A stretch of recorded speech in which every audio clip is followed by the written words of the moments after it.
to order of the Range Task Force. It's August 7th at 1:15 in the Sierra Room. Tomorrow, may I have a roll call and determination of quorum, please? Chairperson Bagwell. Here. Vice Chair Fontanez. Here. Member Bonkowski. Here. Member Blackwood. Here. Member Cooley. Here. Member Gerlani. Here. Member Hillis. Here. Member Howell. Here. Member Keller. Here. Member Robinson. Here. Member Tussey. Here. A quorum's present. Okay, public comments. Members of the public who wish to address the Range Task Force may come forward and speak on matters related to the task force. Comments are limited to 3 minutes per person. If your item requires an extended discussion or action, please let me know so we can schedule it for another future meeting. No action may be taken on a matter raised under this item of the agenda until the matter itself has been specifically included on an agenda as an item for which we may take action. As a reminder to everyone, please direct all your comments to the chair so that we can properly respond. So all of your comments are to be directed to the chair. And then just before we get started today, I wanted to remind everyone that it is the goal of this committee and the Board of Supervisors to get the range open as soon as possible. So I just want to put that on the record. That is the goal of this task force and the Board of Supervisors. So thank you. So is there any public that would like to comment? Please state your name for the record. I guess I was supposed to bring this up with me too. For the record, this is Dave Navarro, Parks Operations Superintendent for the Carson City Parks, Recreation, and Open Space. I wanted to take an opportunity here at the Board of, Madam Chair and committee members. I just wanted to take this opportunity in the July 18th Board of Supervisors meeting. There was a proclamation claim that the month of July would be proclaimed Parks, Rec, and Open Space month. At that meeting as well, it gave us an opportunity to thank all the volunteers who put in time and effort to provide services in our park, and it also gave us an opportunity to thank the donors as well. Unfortunately, I left out one donor at that meeting, and I want to take the opportunity now, and I think this is a good opportunity to thank that the group and the organization. Without further ado, I guess I would like to read this. This is a certificate of appreciation in recognition for your service and dedication on behalf of the Carson City, the Board of Supervisors, and the Parks, Recreation, and Open Space Department. We would like to thank the Carson Rifle and Pistol Club for your generous contributions to the city's park systems over the past year. We truly appreciate all that you do for the department and for you continuing to be advocates for the quality of life in our community. And I just wanted to break down their contributions this past year. They gave us 2 contributions. One was a $3,000 that went towards range safety improvements, and the other contribution was $1,000 that went towards Ross Gold Park. So if I can have the representative, I think Chris Carver is here, and he's the current president of the Carson Rifle and Pistol Club. I would just like to say on behalf of the Parks Department, thanks to the club for all their support. Thank you, Mr. Navarro.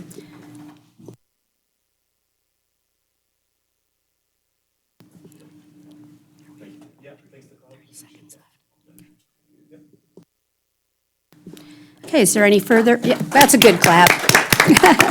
Okay. Is there any further public comment? Okay, then we're going to move on to agenda item 1 is the approval of the minutes. Has everyone had a chance to read the minutes? Are there any modifications? Okay, then I'll accept a motion for the approval of the minutes. Move approval of the minutes. Is there a second? Second. There's a motion and a second to approve the minutes. All those in favor say aye. Aye. Any opposed? Any abstentions? One abstention by Ms. Howell. Thank you. Ms. Budge, are there any modifications to the agenda? No modifications. Thank you. Okay, we're going to go on to item 3A for possible action, which is discussion and possible recommendations to the Park and Rec Commission and/or the Board of Supervisors regarding the proposed Carson Rifle and Pistol Range fee schedule. Ms. Budge? Thank you, Madam Chair. Jennifer Budge, Parks and Recreation Director. This is a continuation from our last meeting. We had some direction from the task force back in April with what they would like to see in a draft fee schedule. So we brought a draft for you, and we also conducted a really brief market analysis of ranges in the area and provided those fees for you as well. We had a very robust discussion. I think everybody in the room had a different opinion. We tried to capture everything we could. We rewatched the meeting and tried to put it in the enclosed draft for you. Nothing is final, nothing has been approved. We want to just have this discussion with you. And then if we can get some consensus, perhaps we could consider a future motion for the Board of Supervisors. So I think that's pretty much it. I don't know if you want to spearhead the next part of the discussion. Okay. Okay, so if you look at the proposed fee schedule, has everybody got that? I thought maybe we could just start, even just quickly going around from the members here, if there's anything that you think should be adjusted on the schedule. As Ms. Budge indicated, we had quite a lengthy discussion at the last meeting, so hopefully we captured most of the thought processes. But in case there's something that stands out, and then we can then open it up for a much wider group. So, Mr. Tussey, was there anything on the proposed fee schedule that caught your eye that we should highlight and bring out for discussion? I was looking at this, and of course, your eyes start to go. And say we put together something that's $5 a head, something like that. Right. Who's taking it? Now, we had some comments early on about the fact that volunteers, we're volunteers and we're not. Please turn your microphone on. It has to turn green, and there it's on. Thank you. The volunteers couldn't be depended on to show up. I don't know whether that's been a problem or not, because I haven't gotten down there to find out. So if you said, okay, you're the range officer, I need $5. I guarantee you we'll have plenty of people going in there to collect $5.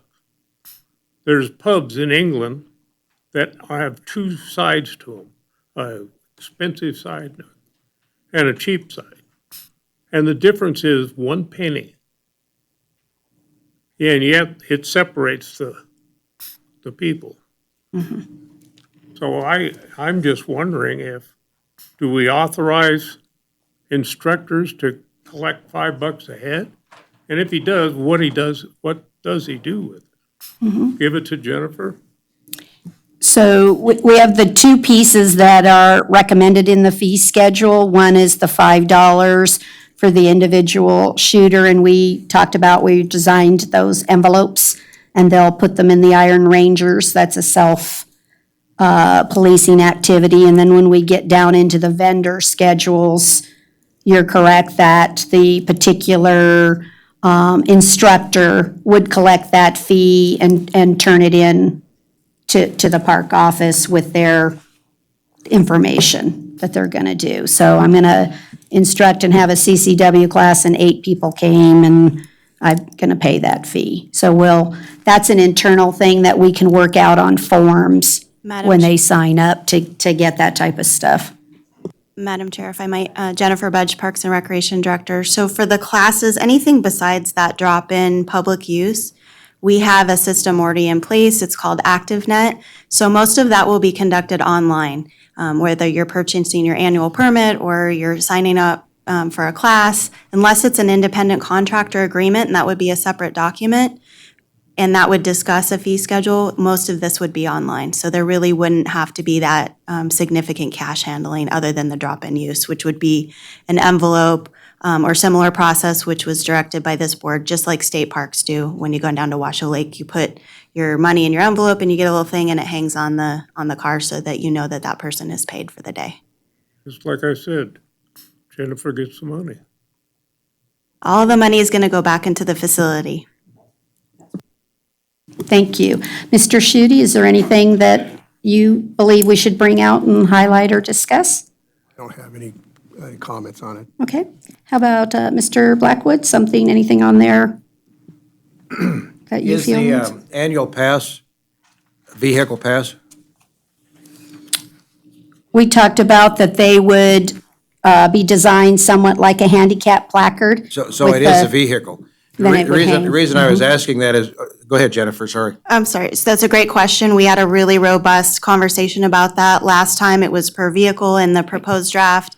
In watching back the meeting minutes, there were more people that felt per shooter was more appropriate because it acknowledged that individual responsibility as well as it could increase the revenue stream. So the one that's proposed in front of you says per shooter, but we can definitely discuss that if you don't like that direction. Seemed to me like it'd make more sense if, what we're doing is allowing a vehicle pass, because if it's an individual pass, what's the guy gonna do? Wear a lanyard around his neck that shows he's got his little pass on? So I think it ought to be a vehicle pass, because if we do that, then we don't need a youth category, because if Junior's gonna come out and shoot, he can use his dad's pass. And also, you can load your quad pickup up with 10 guys and bring them out and all shoot on that one pass. Seems to me like it makes more sense. Also, I think that there ought to be a fee, even if the competition shooters or the club shooters have an annual pass. I still think they should pay the daily fee as part of their fee to shoot in the event.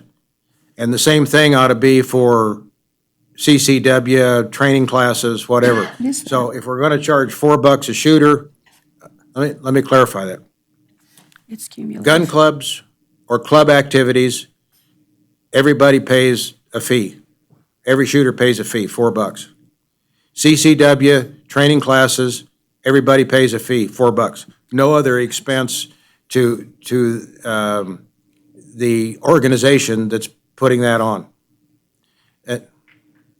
So to clarify your comment, I think I got a little confused.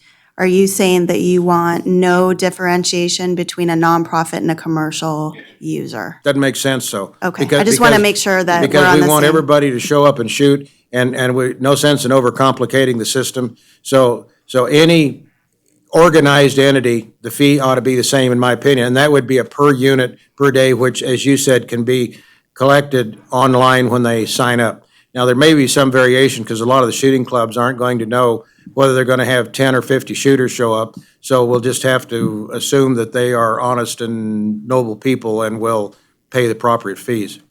But that does away with a lot of the other categories, and to be simplifies things. Thank you, Mr. Blackwood. Mr. Cooley, did anything strike you out that we need to discuss specifically? No, I didn't have any comments. I thought everything looked fine.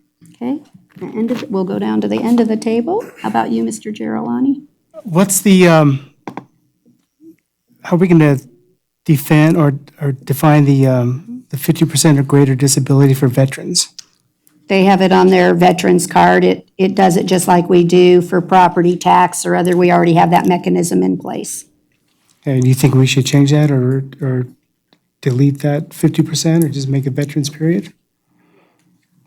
What do you mean? The No. any veteran would be. We're trying to, we can talk about that. I can bring that up because what I'm going to do after we go through this, then we're going to take each of the discussion items and try and have a vote on that item that one of you, so you would like to discuss veterans, okay? And additionally, I thought we had a category in there for out of state. We did out of county. We just made it all in county, out of county, if you look to the far right I on can see the that, schedule. but originally, back in April, we had out of state, people would be paying significantly more. And that way, Lyon County, for example, who is adjacent to the range, wouldn't be paying the same as somebody who's coming from California. I don't think that's fair for those people the neighbors to the range who use it quite often. So- Thank you. I'll put that as a discussion item. Mr. Hillett? Oh, did you have another Yeah, discussion item? I a couple more there, apologize. Lori, actually.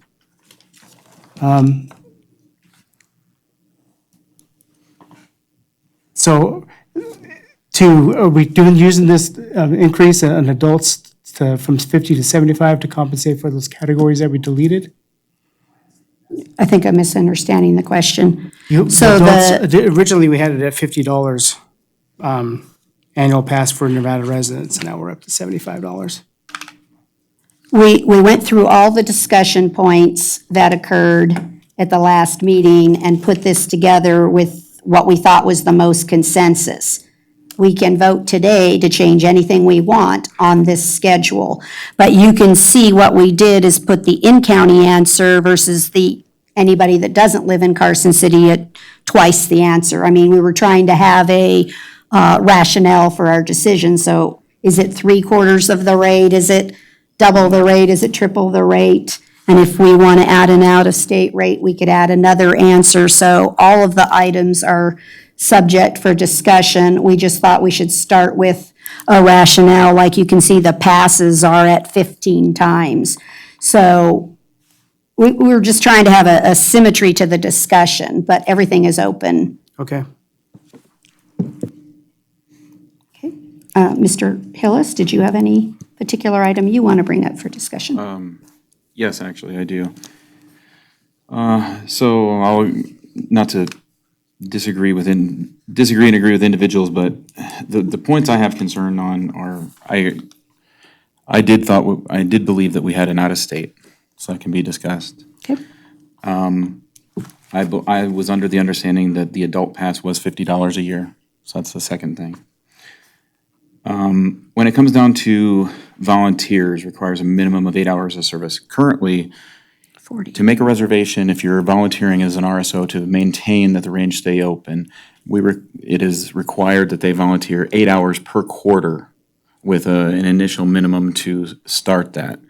I would rather bring that more in line, because if you look at 8 hours, even at $5 an hour, which isn't even minimum wage now, that's $40 to gain a $5 pass. I would recommend that, A $75 pass. or $75, yeah, I'm sorry. Is it for an individual day? I don't understand exactly how the volunteers would work. So I think that needs to be defined. Is it, if they volunteer 8 hours, they get 1 month, or they get 1 year worth of access? So, They're going to get the year. But if you look at the bottom, it's after they've completed 40 hours. right. Then they get the next year's It's a pass. considerable amount of time to devote to get something that's valued now at $75. I would recommend that we look at revising that. Okay, we can discuss that. All right, nonprofits, again, some of the nonprofits that are out there, the Carson Rifle Pistol Club being one, as we were just recognized, have donated a lot of time toward maintaining the range to be open. Is there something in there as a benefit of the club coming back, or reducing the requirement of $4 a minimum, per day per shooter? Addition to that, we have out-of-county members, so they're going to be charged at a different rate. But if you're a club member at a club event, I would recommend that amount be maintained to be the same. I mean, the whole point is to promote shooting activities and shooting sports. And I think that is the last of my comments, other than also the minimum 10 per day. There are occasions where we don't have a minimum of 10 shooters show up to an event. We still put it on, but we'll have to pay for bodies who aren't there. And I think that's a good discussion point that we all need to have as this group, because remember, we're taking that out of the public's right to use it. And Understood. so I just want to let you know, the reason for the 10 minimum was to say we're not going to take it out of public use for 2 or 3, 4 people. I mean, that was the reason behind the methodology. Again, we can discuss it as a group and say, is that valid Understood. or not? But And that I was would the reason. agree with you. I would not Take it out of the public. expect to take it out of the public hands. However, proportionally, if only 5 shooters show up, that actually reduces the amount of lanes required when you're actually holding that event. So if there But were you've 10 already shooters- reserved it. So anyway, we can talk about that. Thank you. Sure. Nick? Nick Fontanez for the record. I have no comment on this at the moment. Okay. Steve? Steve Robinson, good. I'm good with it.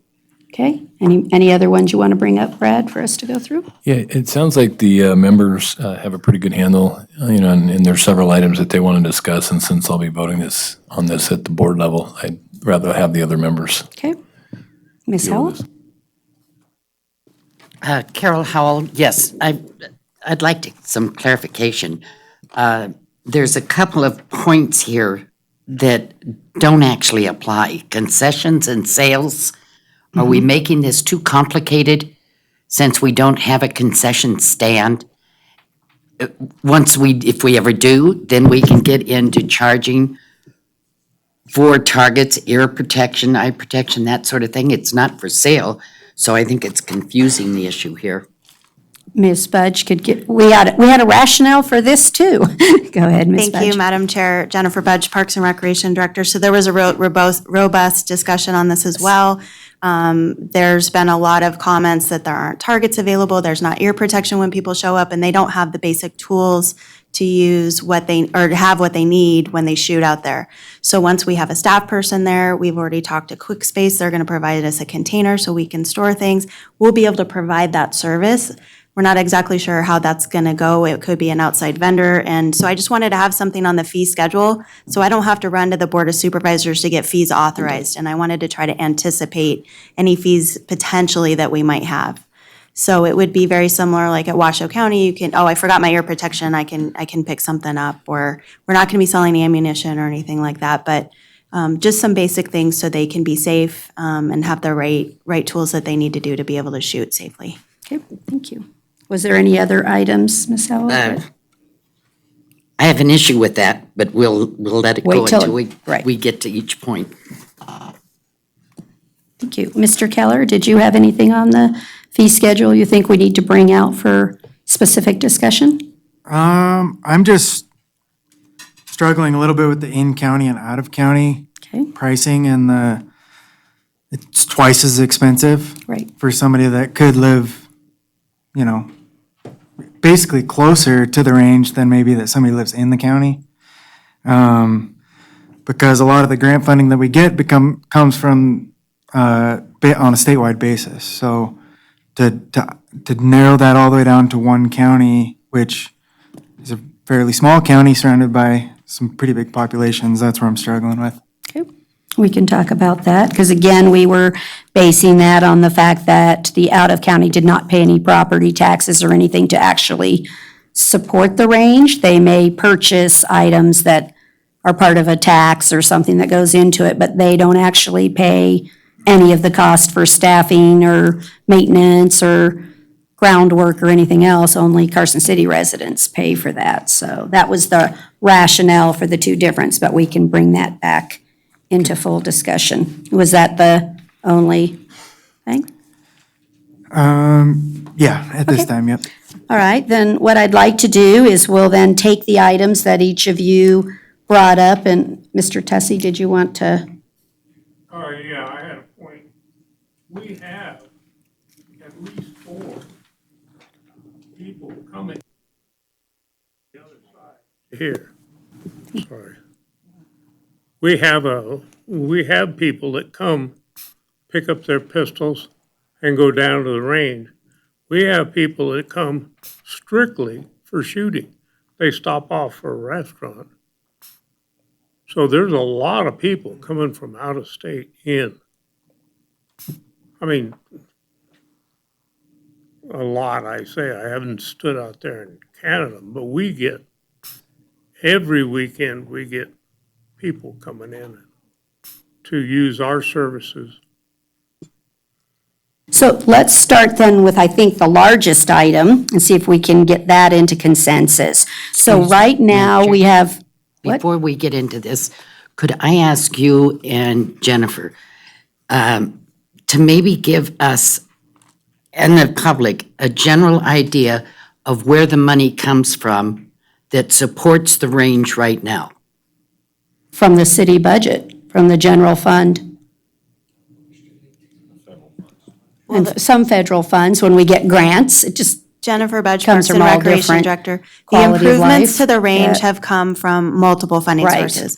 The Quality of Life Initiative, a lot of Nevada Department of Wildlife grants, we've had private donations, you name it, we've had a lot. There is no specific line item in the Parks Department budget, though, for the rifle range. So the staff that goes out there for park maintenance or to clean the restroom or anything is from our general budget. And our general staff budget for park maintenance comes either from the general fund or quality of life. But as far as improvements, there's not really a lot of taxpayer dollars that have gone into the improvements of that land. It's typically from either the sales tax, which is the quality of life initiative, or from grant funding. So the position that the city has approved and the board has created a lot of investment moving forward into the range master position, it'll be a range coordinator position I'll talk about under my director's report, is entirely funded by the city's general fund.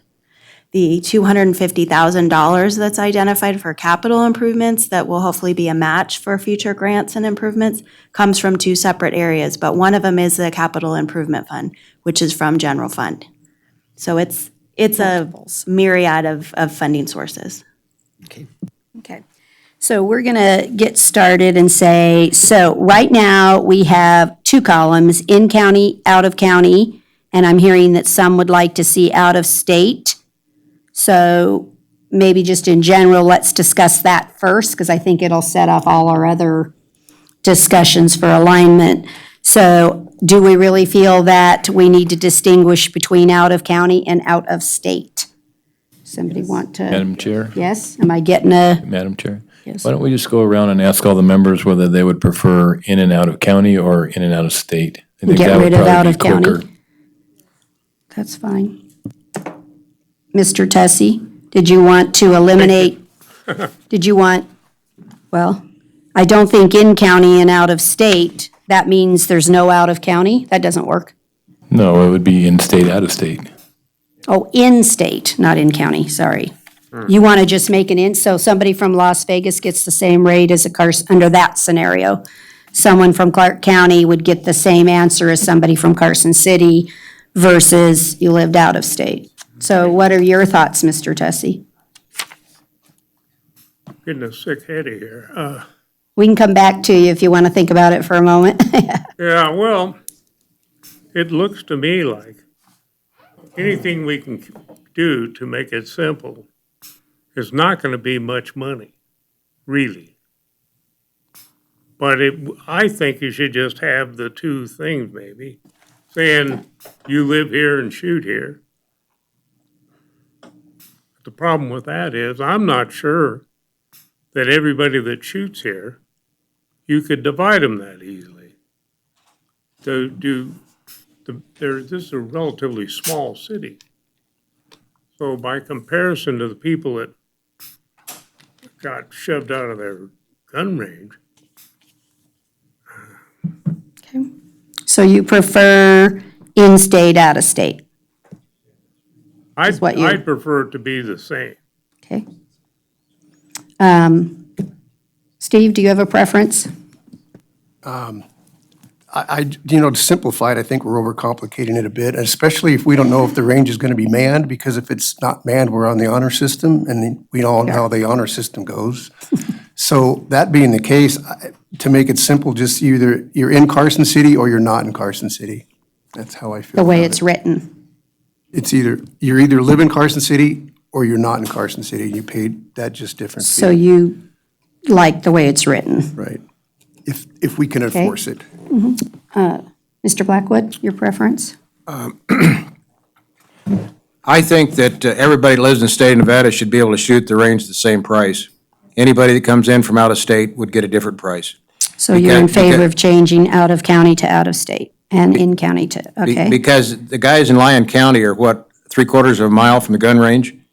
And for them to cross over the hill and suddenly have to pay a higher fee because they live on the other side of the county line doesn't seem right to me.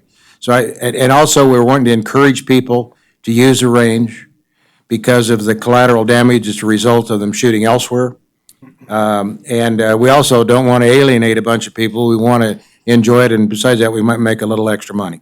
Okay, thank you. Mr. Cooley, do you have a preference? Yeah, I like it the way it's written. As written. Ooh, we're 2-2 so far. We're doing good. Okay, Mr. Giovanni, I'm actually inclined to go along with what Mr. Blackwood said. change it to in-state out. I just don't think that it's fair for people to live a close distance to the range just because they have that imaginary line out there of a county that they should have to pay more. But definitely the people that come in from California, they should pay a significant amount more. Okay, thank you. Mr. Hillis,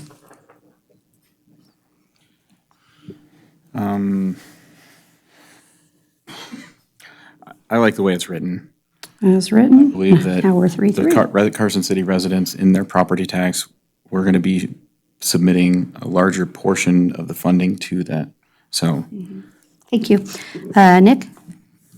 Nick Fontanez for the record. I'm going to say in-state, out-of-state, only because there are several funds funding this range, including some coming from NDOW. You either paid the Nevada state taxes or you didn't, so. Thank you. Mr. Robinson?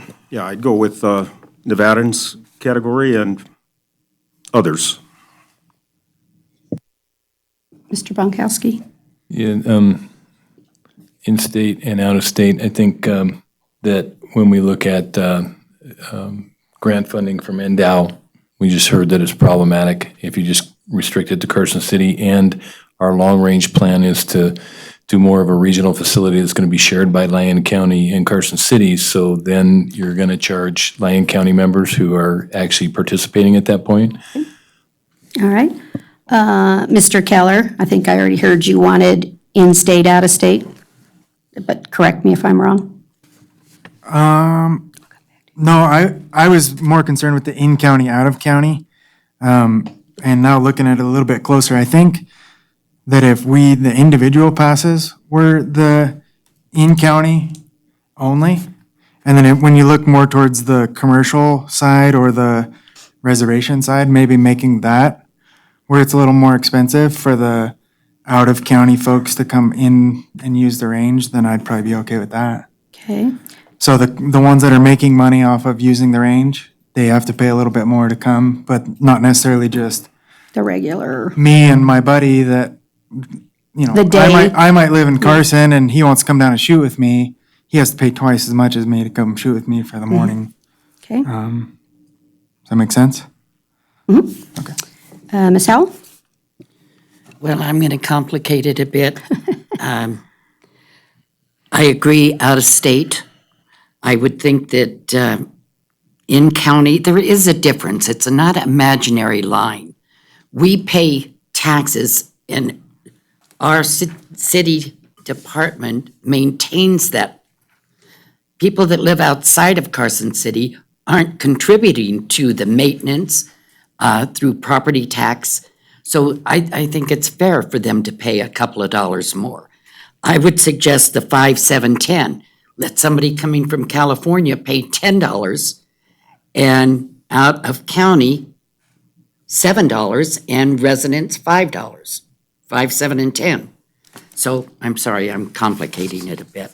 Yeah, we're not getting to the easier. So let's try something here. If Madam we- Chairman, before we proceed, I just have one question. If we separate by county, how are you going to police it?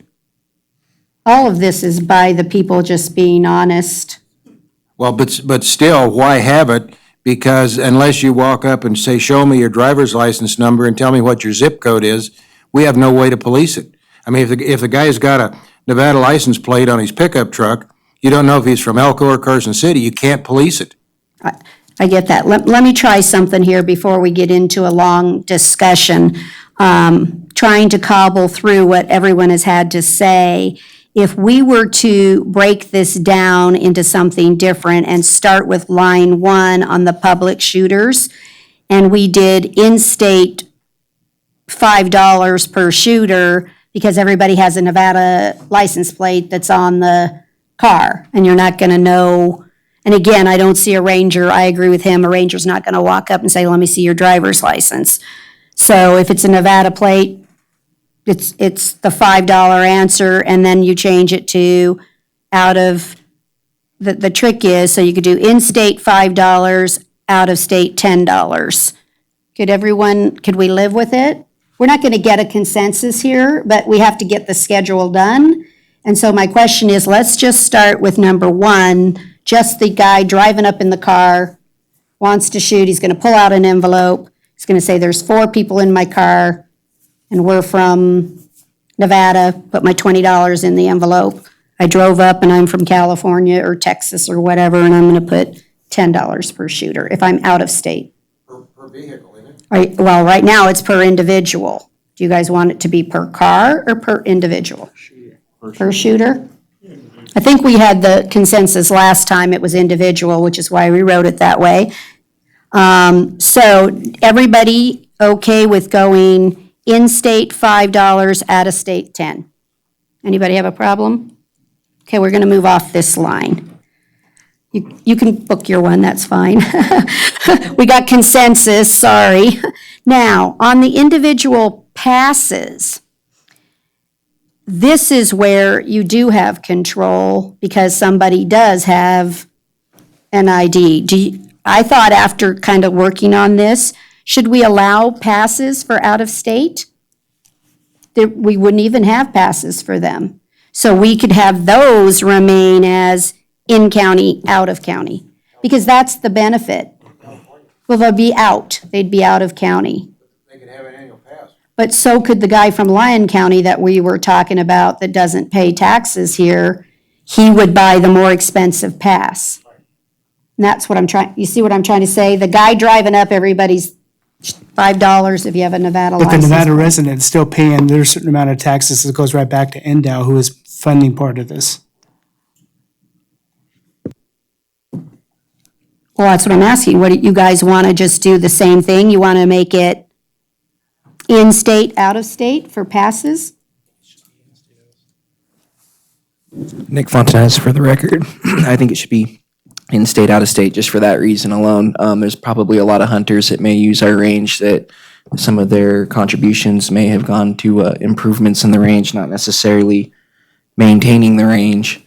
But, I mean, some of their money's in there at some capacity. So do we have consensus, not happiness, but do we have consensus then that the columns are in-state and out-of-state? Is that what we could live with it? We could live with it? Okay, then we'll move on past that. So the column headings will be in-state and out-of-state. The next discussion item that I heard was on the veterans, whether it's the 50% or greater disability rating.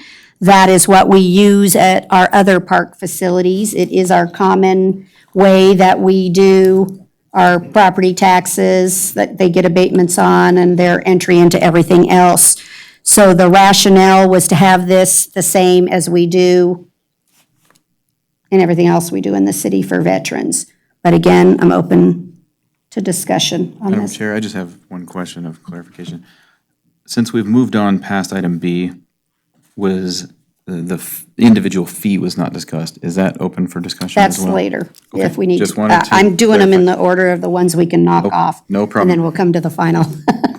Okay, so everybody, will leave it this, I'll just state that my preference is for the sake of the city staff, that we have the same answer everywhere versus one part getting a different answer. And if the city were to change the swimming pool, the MAC, and all of those to 100% for any veteran, then we would likewise change this one. So, thoughts? Is everybody? Nick Fontanez for the record. I will agree with you in that sense to keep it consistent with city policy. And only for that reason, I think we can all get behind Everything veterans, but just to maintain, Continuity. yes. Okay, anybody? All right, then we'll move on through that. The next item of discussion centered around the nonprofit shooting clubs just being the flat, doesn't necessarily going to be 4, but that the answer is the same, so it's not. But I think an out-of-state nonprofit or an out-of-state shooting club is $6. Then if we're gonna that we're consistent. thoughts there. So if I'm an out-of-state organization, even though I'm a nonprofit, if I'm from California, you okay with leaving it as the two different, everything is out-of-state is a different rate than the in-state? I don't know. They may have different members, I'm talking about the club itself, who's making the reservation. The reservation fee that they would be charged? For the $4 per shooter versus But currently if you have an 6. out-of-state, if you have an out-of-state club that comes in to do it, probably a large number of the people participating are gonna be Nevada residents. I think just to It's keep the it. club. Pardon me? Yeah, this is aimed, what this is saying, it's the club making the reservation that's being assessed the per shooter fee. So just for clarity, that's what we're talking about. So if it's one of our local ladies' gun clubs, the way this is reading, it's $4, but if it's a gun club from California, they would have to pay $6. That's the way this is written. Okay. Is everybody okay with, again, the out-of-staters have to pay more? We'll discuss the rates later. Okay. Everybody good? Let me see, what's the other? Then, now we'll get into, unless I've missed something, we did that.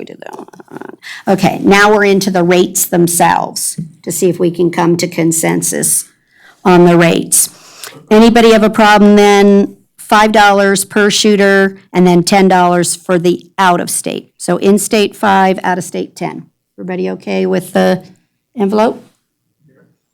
Moving on. Okay, the passes. Currently, we have it listed then as in-state is 75, out-of-state is 150 on the adults. Anyone want to suggest something different there? Mr. Tussey? Don't do anything about that right now. Leave it at 75 and 150? Well, no, I just, we're gonna have a bunch of money that hasn't got a place to go. And that usually means when it does go someplace, it isn't what we want. Oh, no. This money is going to go to a line item for the range. Oh, no, yeah, it's going to a line item for the range maintenance.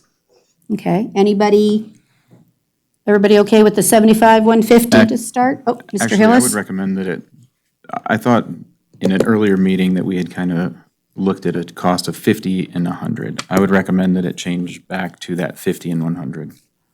Thoughts? Again, we set this up as 15 times, means you'd go buy a pass instead of the envelope system. So do I have Mr. Hillis would like to change it. Anybody else want to change it, or do we want to leave it at the 75, 150? I think 50 and 100 is more appropriate. That's 2.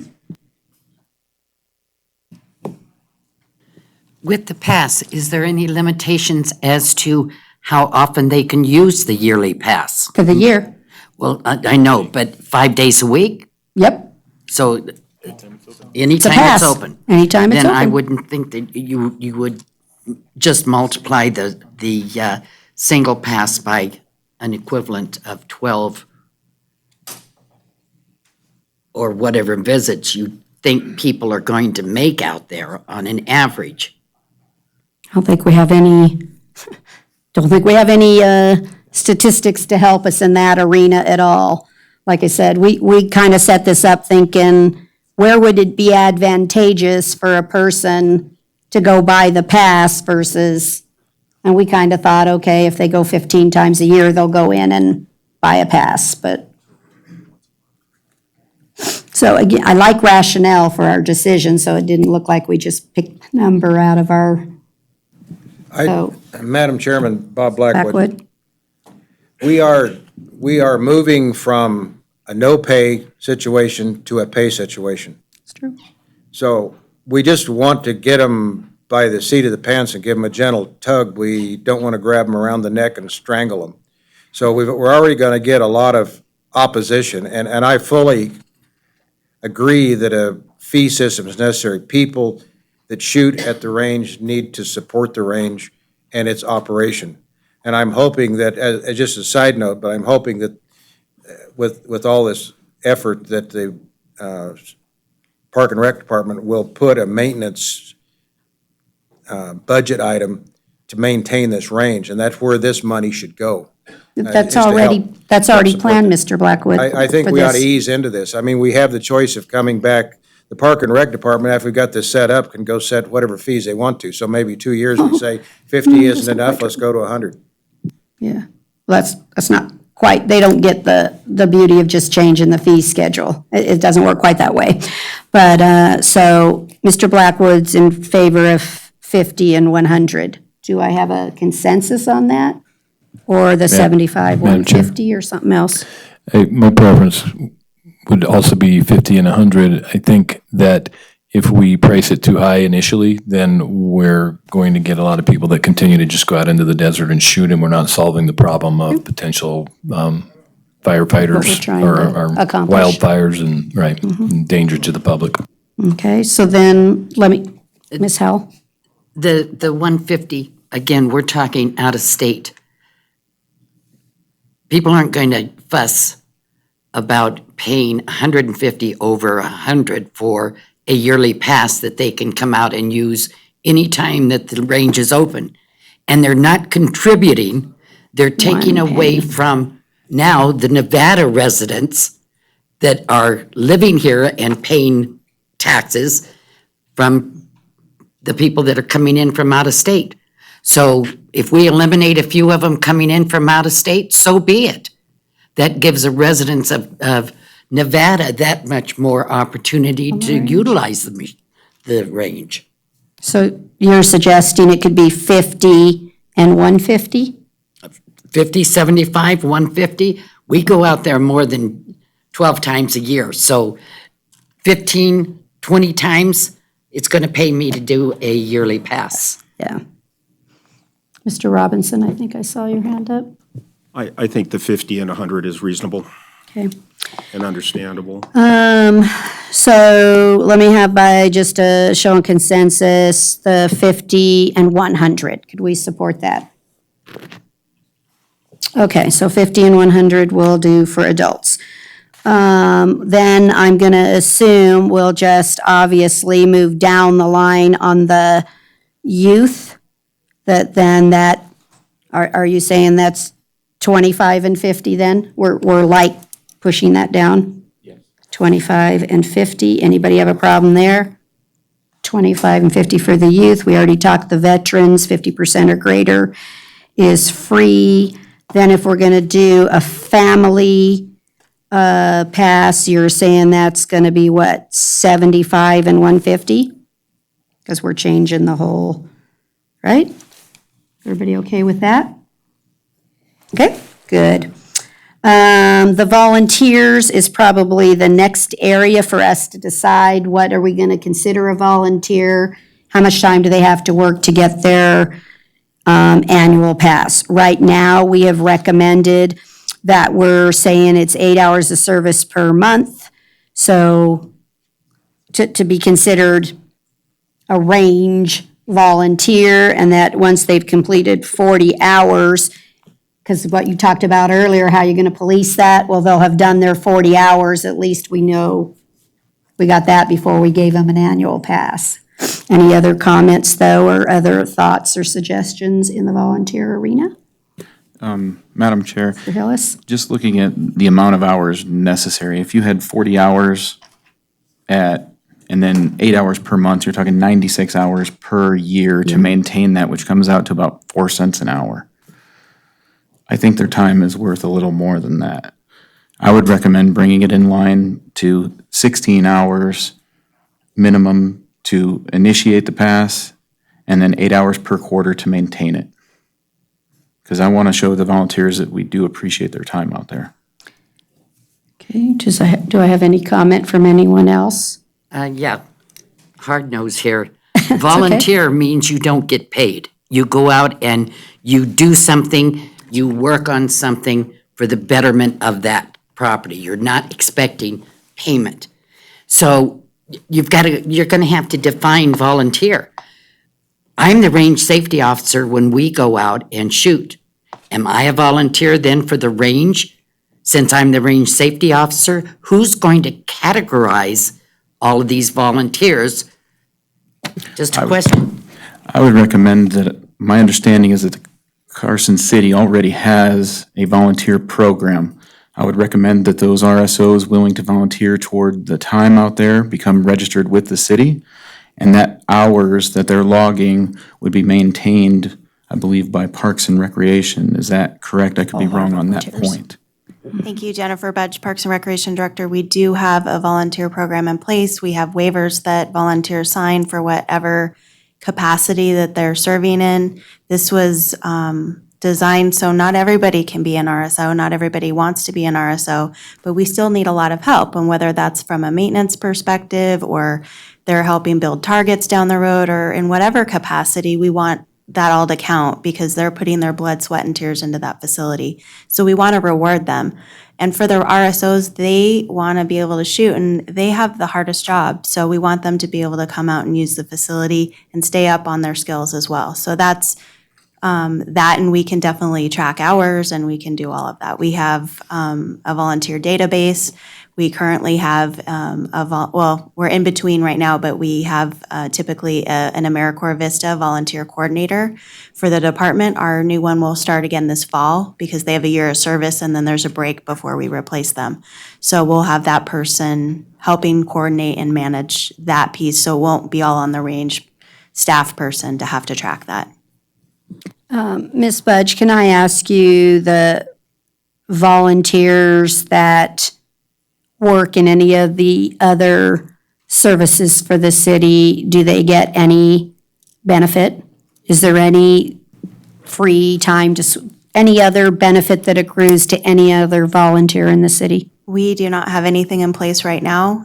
There's nothing in the current fee resolution that's been approved by the board to benefit volunteers in any way. They're providing their service out of the goodness of their heart and helping us in a variety of areas, whether it's cleanups or Eagle Scouts building projects in parks. We don't have anything that helps them out. We do typically get donations and we provide, raffles and incentives and things like that. But it's no cost to the city's budget. And it is basically thank yous and incentives to try to volunteer with us. Okay. So do I have any general thoughts? Do you guys want to change it to 8 hours per quarter and 16 hours to be eligible? I don't want to, Mr. Hillis, I think it would be wrong to put an hourly wage or anything else to it. Because again, it's volunteerism and they are greatly appreciated. But I have to say, I appreciate every volunteer in this city because we have them that build our trails. We have a lot of volunteers that put an immense amount of hours into this city, but I do want to show appreciation, and I do think that there is an element of this volunteerism that's a little higher order, and maybe they have to take a little more public, what's a kind word, consternation. And so I think it's okay that we build a little incentive into this one because it is just a little bit more difficult volunteer task. And if I may, Madam Chair, to expand on that point, these RSOs are actually required to become NRA certified, and they're paying for those courses on their own. So, again, I think that bringing those requirements down. And to answer Mrs. Howell, she had a question.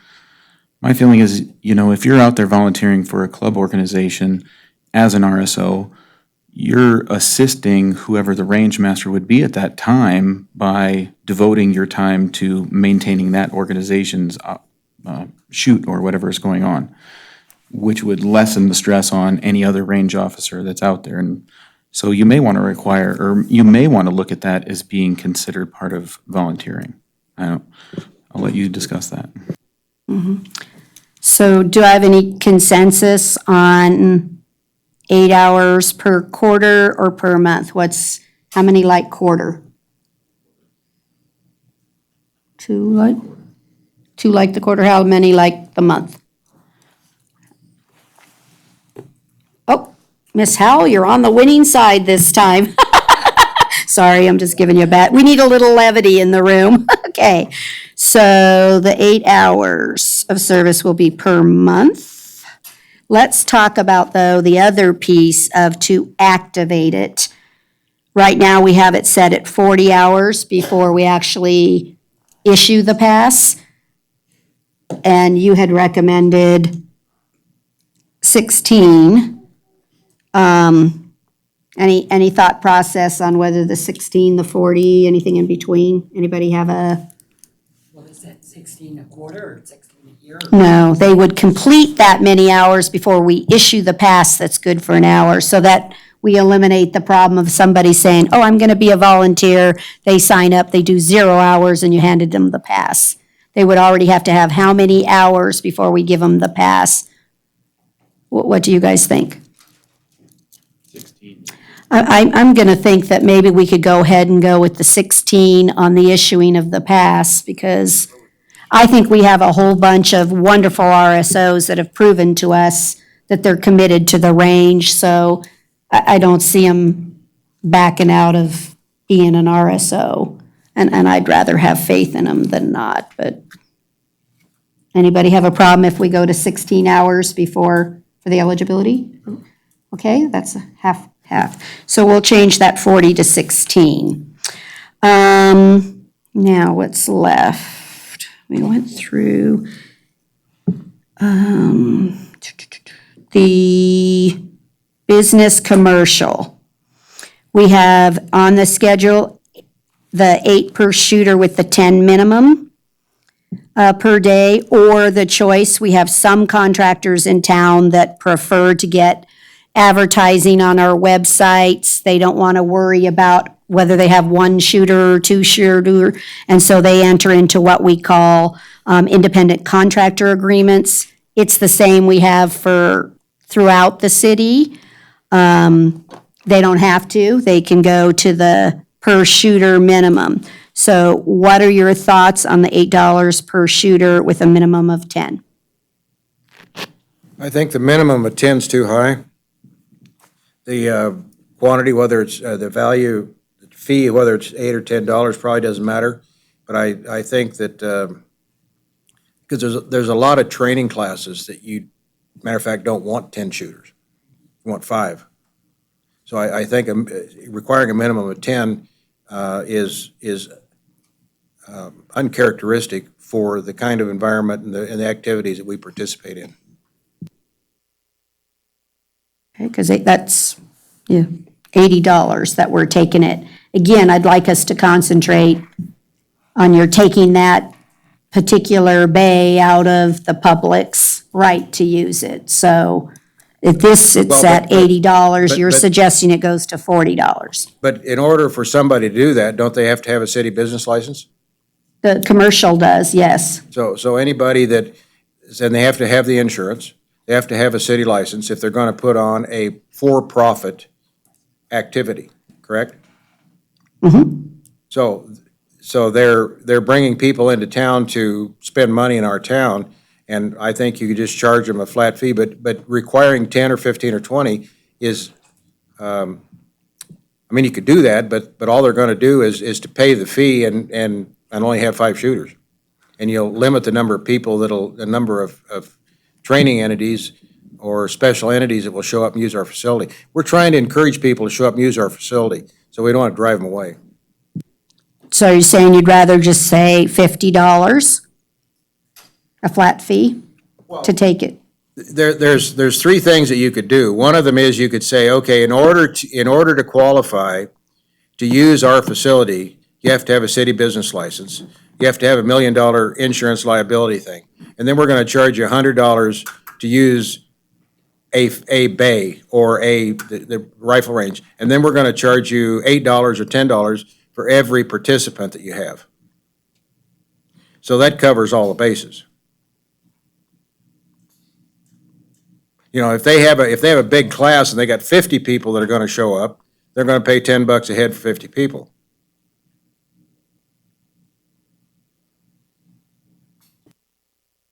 I guess, I'm sorry, I'm not tracking what you're recommending here. I'm having a hard time tracking to what you're recommending. Let me start over. First off, you got to have a city business license. all businesses in Carson City doing business have to have a city business That's right. license. That's And you have to correct. have an insurance policy. And you have to have an RSO. Okay? Then, to make a reservation, we charge them a fee. $50, $100, $200, whatever it is, but a fee. And then on top of that, they would pay for however many customers that they have that take their class or participate in their activity. Oh, we weren't recommending both a fee and a per shooter. Well, but the thing that it does is it then negates the necessity of having a minimum number of shooters. You already got a fee up front. Well, that's what I'm asking you. Do you guys want a set fee to take it out or a per shooter? That's the discussion. What do you Madam think Chair. is more appropriate here? Yes, Ms. Howell? I don't understand why a shooter would go out and pay $8 to shoot for an hour and a half, because that's all the CCW classes are out there for, usually. Why not just keep it at the $5 per shooter for the class, but then a requirement of 5, 6, whatever the average is for class, for the reservation? Yeah, I think we are. I just think somehow you guys aren't tracking along here with us, but we're going to try something. Mr.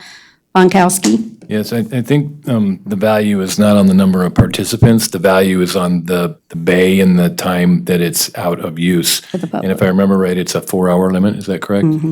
On the reservation for the bay. So what's the value of a bay for 4 hours? And it should be a flat fee based on the value of that time. Okay. Because frankly, it doesn't And how matter much? whether there's 2 people, 10 Or 10 people, people, or you still 100 took the people. bay. It's the bay for 4 hours. Right. So how much is that fee if we go to a flat fee for taking the bay out of the public's use? I'm just gonna throw a number out, maybe $50 per reservation. Thought. And then out of state would be just double that. Consistent with our whole. Right. Is everybody okay with 50 and 100? Yes? How would that Mr. work- Cooley? How would that work with the independent contractor agreements? It's, again, their choice. Whichever one's going to be cheaper for them is what they're going to pick. I'm going to assume they're going to pick whichever's less expensive. I mean, I would. If $50 is cheaper than 30%. Ms. Budge? Thank you. Jennifer Budge, Parks and Recreation Director. Well, if you did the $50 fee, let's say, they would always pick the $50 fee because would. it'll always be cheaper. Right. I just want to clarify, so if I have a group that comes in, I want to make a group reservation, and I have 100 people, and it's going to be $50 for Per the bay. reservation. Per bay. Per bay. So how do we want to handle that on the long range and the short range? So for the shooting bays, that's one thing. But if we're incorporating the other ranges into the fee schedule, I just want to see what you're feeling when we have a group reservation. For the long range and the short? For the, I want to consider the entire facility. So I'm not trying to Nope, direct I the agree. answer, it's just a question. No, I agree. We've got $50 for a bay. What do you guys think for the short range or the?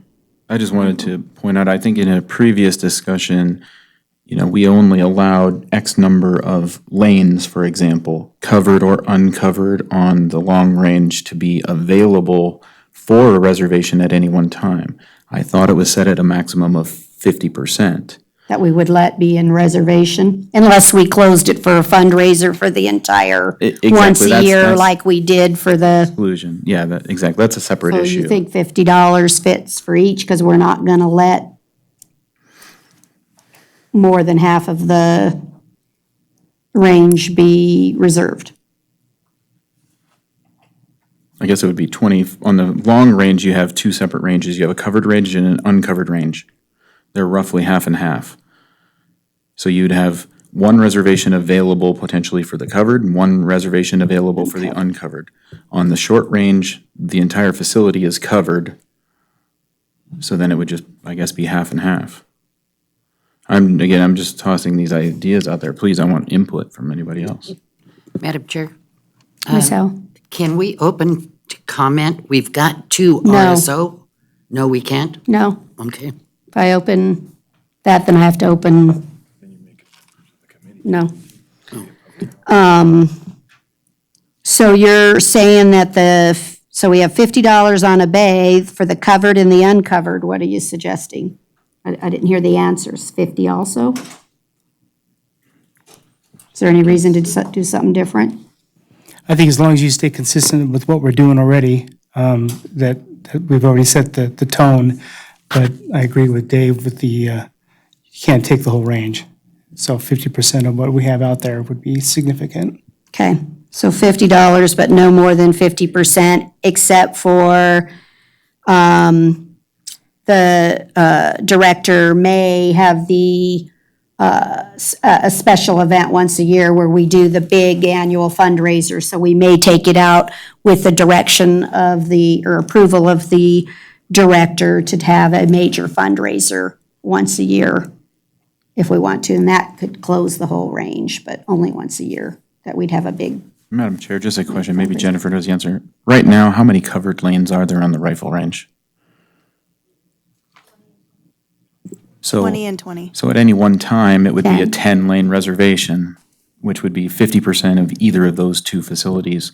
Or I guess if an organization or they needed half covered, half, they could go from the first 5 lanes on one and the first 5 on the other. That would also accommodate them, but no more than 10 at any one time. And I think, if we made a reservation, we could make it very clear about, which portion they have it. You have, lanes 1 through 5 or, Right. Whatever they need based on their event.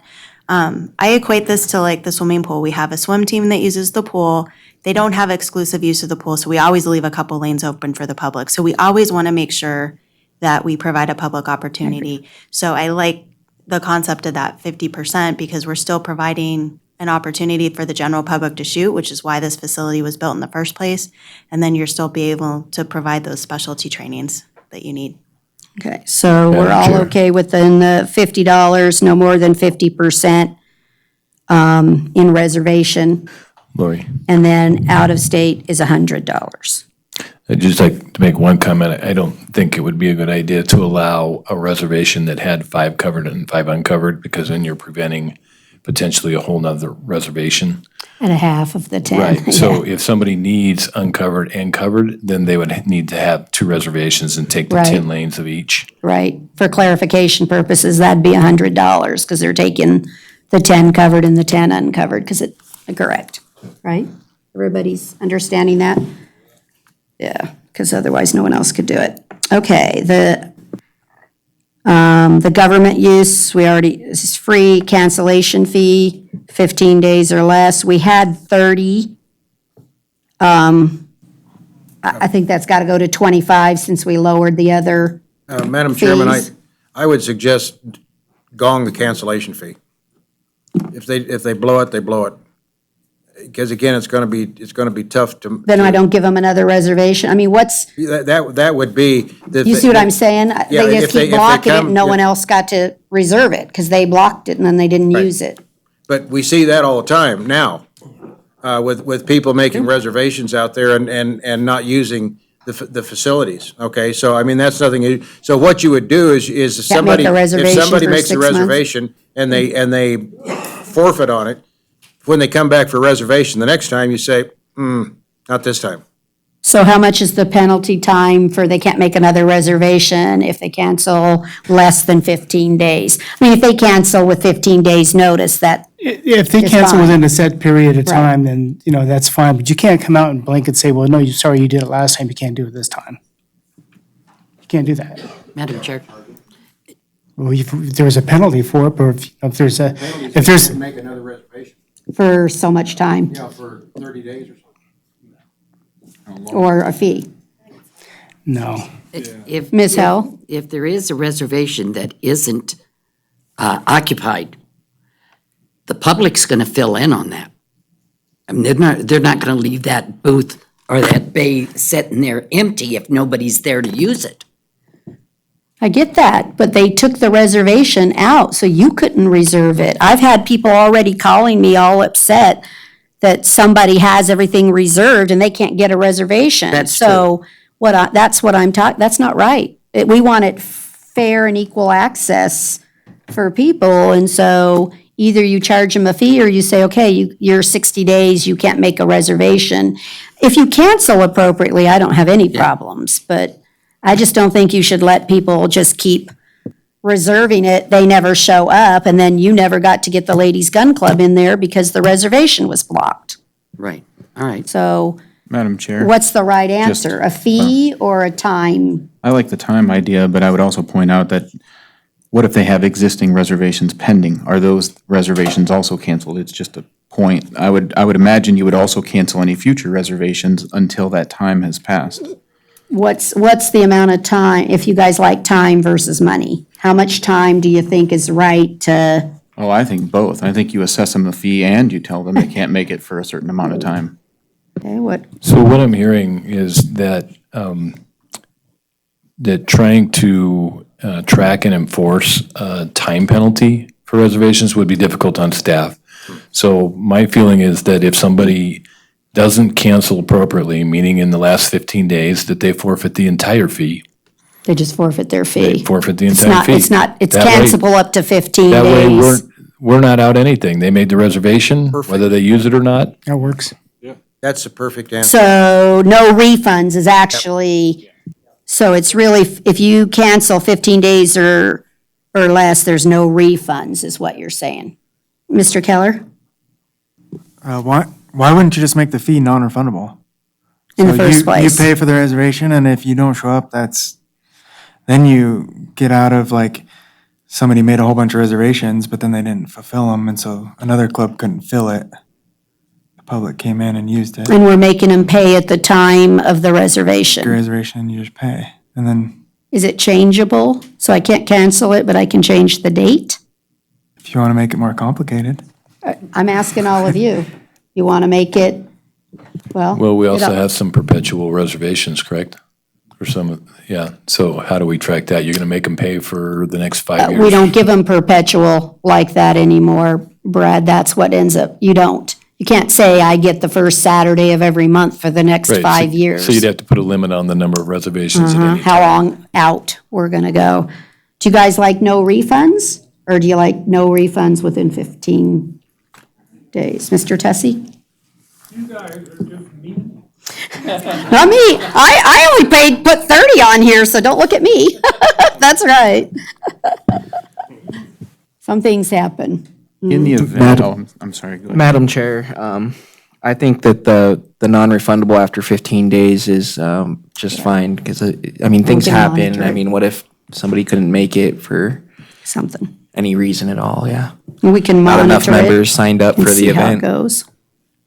Madam Chair, I would imagine this would exclude events like rain, tornadoes. Well, that's, I mean, that's going to Oh, be if up we to cancel it, the they didn't do it. discretion. We did. We would be canceling that that's on them, correct. and then they would We just canceled reschedule. it. That's different. Okay. How many are okay with, if you don't cancel 15 days or less, no refund? Can we all live with it? It's not that, I know you want to be, well, to use Mr. Tessie's word, mean, but how about we compromise, not be too mean? But clarify if the city cancels due to rain, snow, ice, wind. No, if we close the range so that they cannot go there because there's some event, or we end up having to do an emergency maintenance, we can't not refund their fee. But If we close it, Right, but if it's raining outside. we don't close the range. Madam Chair, Jennifer Budge, so of course, if we had a fire out there and Right. someone couldn't have their event, we'd reschedule it, we'd make every Right. effort to try Right. to help them. But there's bad weather here every day, you Oh, wait no, 30 the minutes. weather. I lived here my whole life, things always change. We wouldn't typically cancel for a weather-related event. Right. Okay, that, I just wanted to clarify that. No, only if the city actually closes the facility, then we wouldn't certainly charge the people. Okay. Now, on the cleanup for special events, again, that was at the director's discretion. Everybody was okay with that. Gone. I didn't hear any problems there. I didn't hear any problems on the vendor. We had a discussion earlier on the concession. Again, that one was to allow for future in case we wanted to put things out there. If we wanted to open it up for private people to come in, we did it, let's see, when we had that major fundraiser, can't remember who the vendor was that came out there. We had somebody that came, but anyway, It was the machine gun company from something. Reno. But on this concession, I would have a problem with the city competing with our gun stores in selling eye protection, ammunition. We're not gonna sell You said ammo. you weren't gonna sell, but targets, target stands, that type of thing. I think you're getting into a competition with the business industry there. Nick? Nick Fontanez, for the record, the reason this all came up was because we are getting reports that people are showing up to the range without the necessary things to shoot. So they're showing up with a bag of golf balls and throwing them out on the dirt and taking pot shots at them, which is contributing to the ricochet problem. So if they had a target that they could shoot straight into and it would strike a backstop, that would be better. And we do have a local gun store that's close to the range, but people are still showing up without the necessary tools that you would need. Well, isn't that why we're putting range officers out there, range safety officers, so that stops? I mean, that was the whole point, was the safety out there was so laxed and letting people do that. And now we've got a range safety officer on the job while the range is open, and all the range safety officer volunteers. I mean, I've stopped a good number of people from shooting into sideburns, doing all kinds of things that they shouldn't be doing out there. Now we've got a range safety officer that's supposed to be out there when the range is open. So I just think this is not something we should be addressing at this point. Maybe future years from now, when we put in a concession stand and you want to sell hot dogs and targets, that's one thing. Right. But to get into this now, I don't think this was aimed at that type of concession. I understood this to be more that we might have 20 targets on hand, and if you had an individual that we would have to ask to leave because they didn't have the right equipment, the right target, that the city staff would be authorized to say, hey, here's a proper target. Not that we're going to set up a concession booth. I'm not seeing us doing that at all. But here is a $5 paper target, and you can stay, but you have to reimburse us our actual cost of that target. So I saw it more as just the one-offs, with the ability for us to, again, just be a good partner at the range. It would be lovely if we could have, I don't know how much money someone would make as a full-out regular concession out there. That'd be something totally different, but. Mr. Tessie? 30 years ago, we had a range like this, and a range master. And in addition, we had a piece of wood. You just took cut and just dropped them in, and there's that. And he did it all day long. Pretty darn bad that he can't function at 6,000 feet. Because he not only made those targets, but he ran the range. And also, ear protection is infinitesimal price. Yeah. Right, They're really cheap. They're 50 cents. right. Madam Chair, So, what if we threw that under the sponsorship issue? Like we were sponsoring the bays? What if- somebody what if- could sponsor Yeah, what if the businesses sponsored those earplugs and earplugs or targets. targets? It's free advertisement and, it's reflects back on the businesses in the community. Nick Fontanez, for the record, yeah, as far as I understood, we weren't trying to go into the business No. of selling targets here. We were just trying to keep it because if I showed up without the proper equipment and then I got booted Right. because I didn't know, I mean, I would like just just a simple paper, it doesn't even have to, we could print them off a copier, so. We could raise the price to $10 a day, and everybody that shows up, you give them a set of earplugs, a And a pair of target? glasses, and a target. It could get there. Okay. Madam When you Chair. look at the targets and the consent, it's just an actual cost, so there's no, but I don't think we'd be adverse to the idea if somebody wanted to sponsor them, then the actual cost would be zero, because somebody gave them to the department to hand out. So the cost would be zero. Mr. Robinson? Steve Robinson, I'm a little confused. You're talking about parks giving out targets and equipment or Yeah, the ranger. private? No, the vendor? ranger is there and somebody doesn't have the right target or doesn't have an ear protection. Sure. Like you said, that's why it's just a cost item. We're not trying to make money. We're not setting up a concession. It's a safety, like you said. But I like somebody sponsoring them all. I do like that idea. I'll make one final comment on this. The sponsorship does sound like a better opportunity for businesses in town, as well as, we weren't gonna give them really nice targets here or nothing. It's just, what we were trying to do is promote safe shooting in the area. So if nothing else, that they took home with them that you need to have a target when you're shooting. Okay.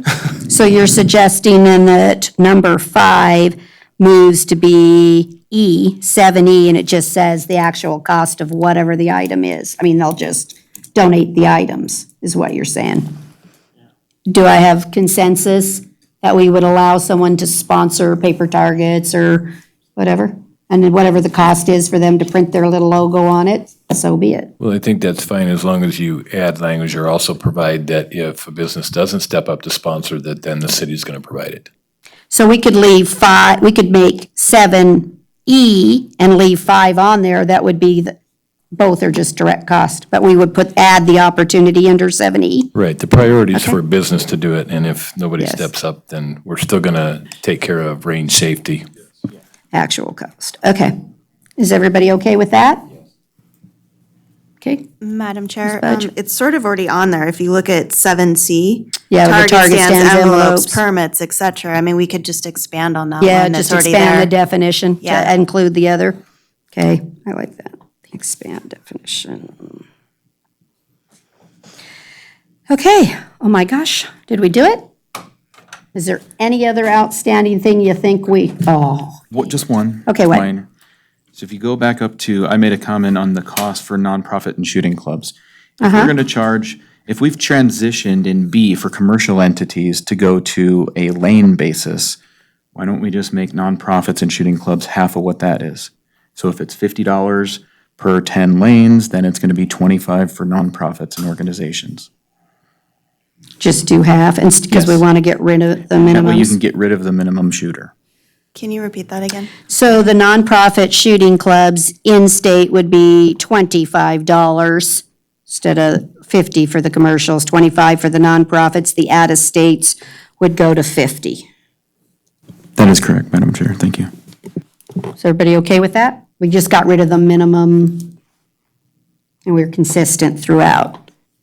Yes? Then I will be willing to accept a motion to adopt to recommend the proposed fee schedule to the Parks and Rec and Board of Supervisors as discussed. If somebody wants to make that motion. Okay, motion by Mrs. Howell. Is there a second? Second. Second by Mr. Blackwood. Any further discussion? Can I just ask one clarifying question? For the group reservations, I understand the 10 lane, is that also for a 4-hour time period? Yes. I just want to make sure. Yes, Okay, we're thank you. consistent throughout, yes. Okay. Although, any I further agree. discussion? Could I ask one more further You question? may. I'm sorry. Absolutely, it's better to get There it was a right now. requirement that you had to make a reservation within X number of days before your event.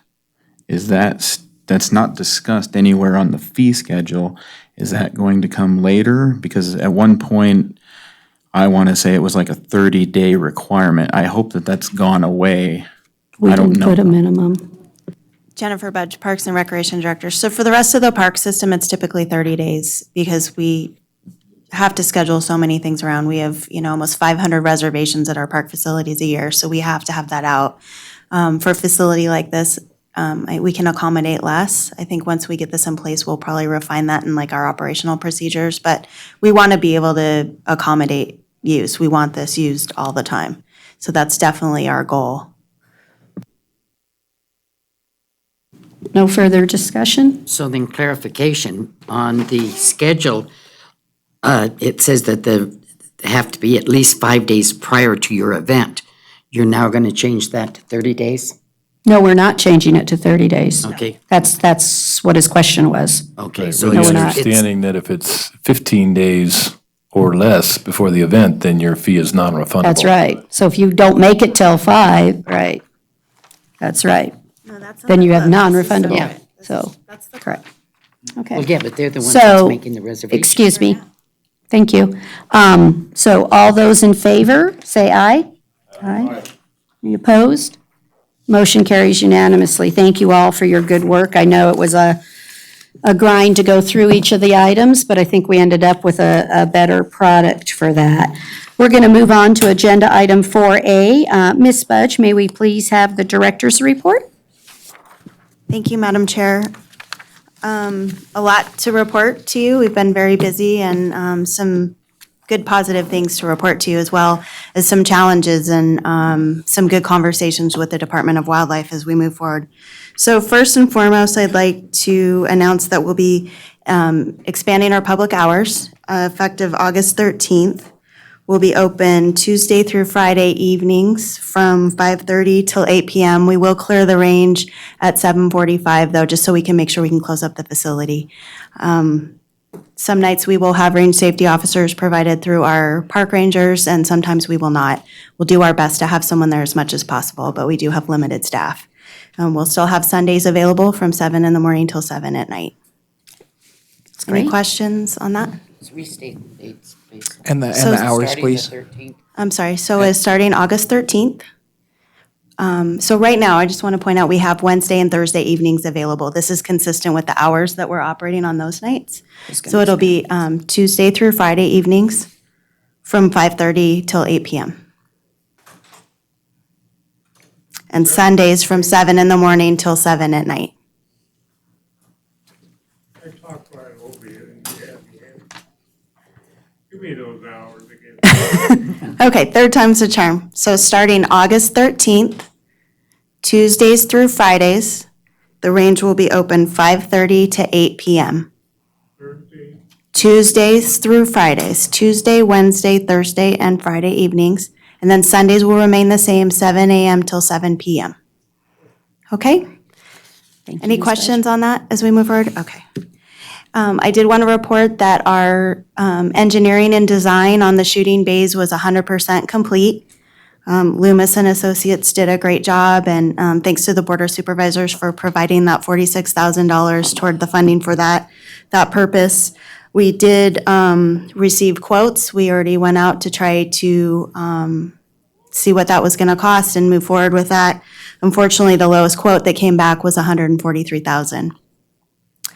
Previously, I'm going to kind of go all over the place, but I promise it'll tie together, so just bear with me as I go through this. So previously, we submitted at the request of this task force a $38,000 grant to the Nevada Department of Wildlife for signage and for improvements to the shooting bays. And obviously, we were way off because after we didn't have design, we had nothing to go off of. Anyway, we've had some discussion. Aaron Keller obviously has been a huge help with us. We've discussed some options, and we'll bring Aaron into this conversation in a second about possibly amending that first grant. What are our options? Can we increase that amount? With the end game being that we, construct and do those improvements at no cost to the city. That is definitely our goal, but we also want to move quickly as we can.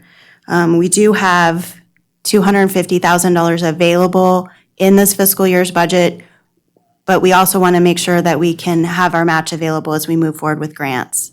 There has been federal legislation that has changed the grant match requirements from 25% to 10%. But my understanding is that first grant that we submitted would still be subject to the 25% match. So we're really trying to just leverage every penny that we have and being as thoughtful as we can. We've talked about possibly having that design that we're currently funding right now as potential match for either the first grant or the second grant as well. And Aaron's been very open and supportive of trying to pursue what options we have for that. And then we'll be done just within the next week or so for 100% design for the rest of the range. So we'll have everything we need ready to go out to bid when we need to. And so we can stand ready for that based on the timing with Department of Wildlife and the grant funding available. And I just want to thank Aaron again for his support. He's been a really big supporter of our range.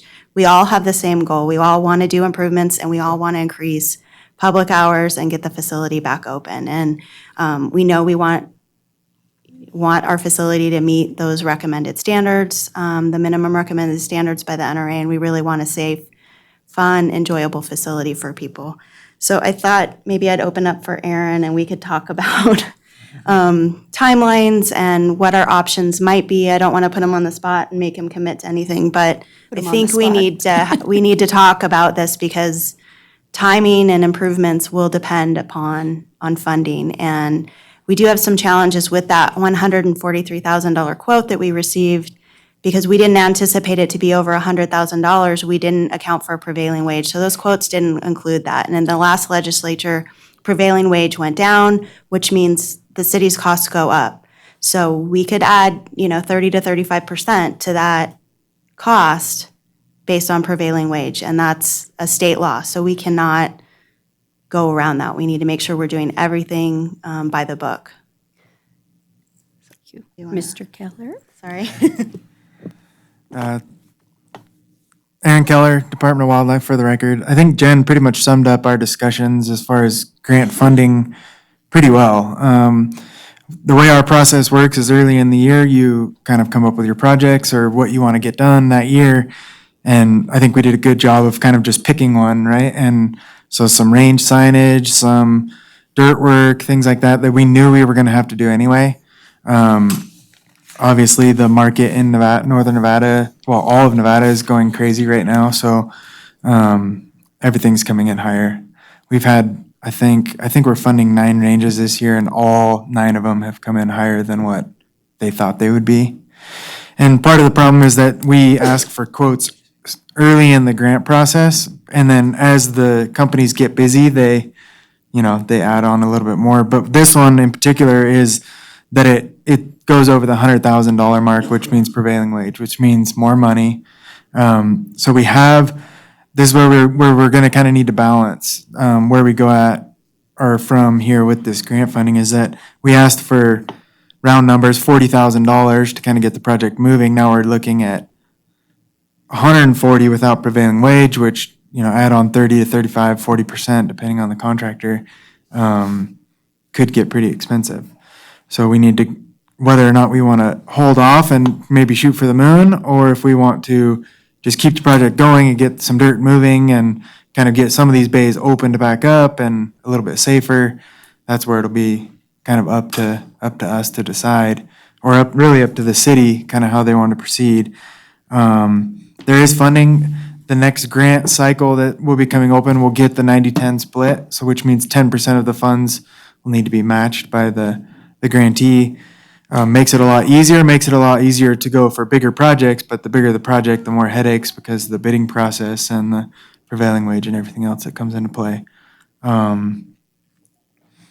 Also,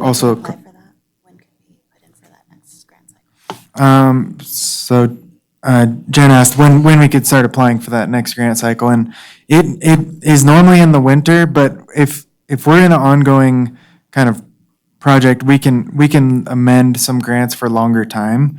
Also, in the past, we've only done 1 or 2 year grants, and now with this, the new recreational shooting amendment, it lets us go out to 5 years.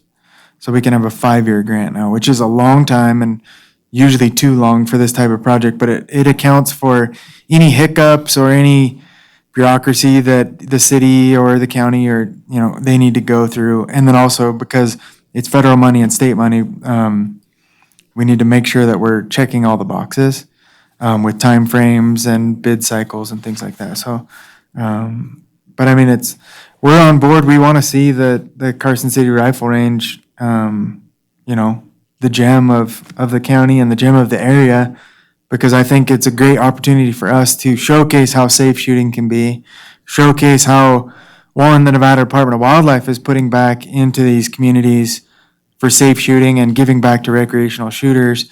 But then also it gives the city the opportunity to use this in-kind match, which is the volunteer hours. Mr. Hillis brought up that, a volunteer's time has a rate. It does. I mean, has a value. you can use that value for in-kind match. And if they're running heavy equipment out over there, it's $40 or more an hour. And with prevailing wage, as long as you show fair market value, you can value those people a lot higher. So I think it's important for us to kind of keep all that in mind as we move forward. And just make sure we're dotting our I's and crossing our T's as far as auditing goes. The federal government could come back in and say, what'd you do with this money? And we want to see where you put it. And we want to make sure that rather than pushing it through, I think we should come up with a plan, like Jen said, come up with the design of what we're going to do. And I think Mr. Blackwood's probably going to talk about long-term planning in his report later, and just make sure that we're all on the same page and we're putting in the money in the right place. So, Mr. Keller, when potentially would the grant we already applied for, when could we get a notice to proceed? How far out are we that you think the first grant would actually be awarded? So we could work on bays if we... Right. Thank you for the question. The original grant was for round numbers, $40,000. I think it was a little bit less than that, but $40,000.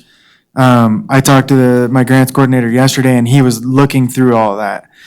So he's looking through environmental compliance, the location of the project, the relationship to other grants. There's a few things he's got to check off of his list, and then after that, he'll give us his award, or he actually gives his recommendation to their fiscal department, and then they make the award letter. So it could come while we're sitting here. It's hard. We're in the final stages, is the I mean, best you yeah, I can talked to say. him. I talked to him for an hour and 50 minutes yesterday, and almost 2 hours on last Friday, just about shooting ranges. So he's looking at them right now, and I'm constantly giving him maps and things like that. Jen did a great job, and her staff, on preparing their application. So, I mean, he had very few questions about what was going on at Carson City. It's just that when we submit our grant, we sometimes lump grants together. So there's multiple grants under one umbrella, if that makes sense. At your end of the Yeah, at my end. So Carson City is a low-risk grant application. So we've worked with Carson City before. We have a good relationship. They know our process. We know theirs. So we actually put that under the core hunter education grant, which means that there's a little bit more eyeballs looking at it because it's a lot bigger grant, rather than parting it out by itself, which leaves itself open a little more microscope, I guess. Right. So as soon as all those other questions get answered, then it'll be rolling forward with 4 different grants at one time. Thank you. Yep. Okay. Do you have a further report, Ms. Budge? Yeah, I have one last announcement. Thank you, Madam Chair, or 2, actually. So our position, the range coordinator, should be open by the end of the week. It'll be posted. You can go to carsoncity.org, go to the Human Resources page. I encourage people to apply, and we've been working really hard to get a good job description and make sure it meets all of the needs that we've talked about here. Someone that can provide education over enforcement and really try to help, especially the general public, in improving, proper shooting behavior. So that's definitely the focus of the position, but they'll be able to do maintenance. We have anything and everything in that job description, so we can hopefully utilize their skills the best way possible. So that'll be. Question on that, Madam Chair, if I could. Certainly, Mr. Robinson. Post-trained? They will not be Ranger? post-certified, no. Okay. They will be part of the Parks and Recreation Department, operating to the park operations superintendent, Both of the park rangers report to him right now to be consistent within the department. So I just want to thank the Board of Supervisors, though, for allocating a full-time position with benefits. To get any staff added to any department is very rare, so we appreciate the support. And then we've created an email address, it's ccrange.org. And so any volunteer waivers that you need to send in, any questions you have, we have a dedicated email address now. And we'll have multiple people sort of manning it, so you never know who's gonna answer, but we'll make sure we have the right person answer your questions. But just one consistent place to be able to send especially your waivers for those group uses out on the range. And that was CC Range? ccrange.org. We'll send out an email out to everybody clarifying that. I just got IT to get that going this week, so.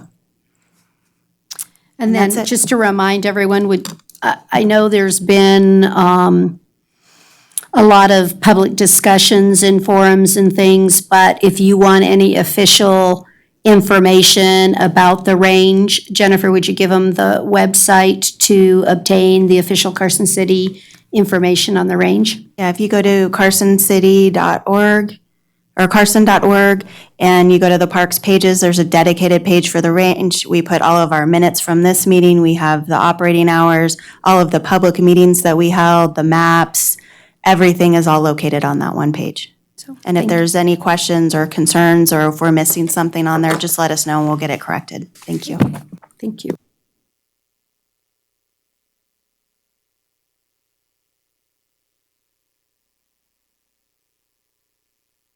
Oh, my mic went off. Okay. So we'll move on to item 5. Mr. Girolani, do you have any further reports? My discussion was regarding the fees, but I'm satisfied with the discussion. We've done it. Same with mine. We covered it underneath the fundraising portion of the fees. And again, I want to thank you, Mr. Girolani, for all your efforts in helping us get that done. Thank you. Mr. Blackwood, do you have a report? Yes, I do, as a matter of fact. Two things, actually. The first one is I ran into a couple of interesting young ladies the other day who are dedicated shooters. And one of the things that came out of the conversation is that they said new gun ranges of the future should not be like the old gun ranges of the past. And I said, what does that mean? And said, well, the old gun ranges of the past included a sagebrush as part of your potty stop. And that cannot any longer be part of the kind of gun ranges that we want to attend. In addition to that, when you have families, it'd be nice if you had a little park out there, a playground, so that mom could bring the kids out while dad went shooting. Or vice versa, dad could watch the kids while mom went shooting. But they said we need to have a modernized shooting range, not the typical dingy, dirty, grungy, outhouse-infested gun ranges that we've all grown up with and have thought were just fine. So they're now calling them concierge shooting facilities. So in your budget planning, Aaron, you can add another $10 million to our request, please. Thank you very much. The second thing is, a couple of weeks ago, I took a road trip searching for properties where the new range could be located. And the area that I concentrated on was east of the, what they call it, the American Parkway, the road that goes from 50 up to the industrial park, and between there and Highway 95, north of Highway 50, that region. There are some very interesting canyons and valleys up there that could result in a very admirable shooting facility. The additional benefit to it is that there's a power line that runs right through the middle of it, so we have electricity. The other part of it is coming in off of Highway 50, there's already a decent road. So I just want to add this to our list of places to look. I haven't had the opportunity yet to visit the area just east of the golf course, which is where you guys have some possible access and some possible problem. I haven't been in there. I tried to get in there twice and it was blocked. So if I can't get in there, well, I'll fly in. But I need to look at that. But there is some suitable locations out between Parkway, Highway 95, north of 50. Thank you very much. Okay, we're going to move on to agenda item number 6, which deals with any future agenda items that we think needs to come before. Does anyone have any outstanding issues that we haven't, that you think we haven't covered? Madam Chair, I have a future agenda item for consideration. The Carson Rifle and Pistol Club, prior to the closure of the range, was working on a system to improve target stands. And the club constructed 30 concrete bases. These bases hold targets, just two-legged targets that are 24 inches on center. So it's a standard style IPSC kind of target, or it could be square and they could tape their targets to it. Simply, we're offering these to the city if it's possible to incorporate it into the design, potentially on maybe the short-range bays or the pistol bays. I have some information regarding them if any of the task force would like to see that. Again, we're simply offering them on behalf of the club to be incorporated. So I'd be happy to hand these out and then for a future consideration. Okay. Does anybody else have anything for a? So just then to let you know, we'll be happy to take a look at this and determine whether we actually need that as an agenda item for the task force versus we just see if we can make use of them and incorporate it. We'll have to take a look at what you're suggesting there. So since I didn't receive any future agenda items, then just to let you all know, future meetings then would just be at the call of the chair if something arose during the design stage or the planning, something that was an unintended,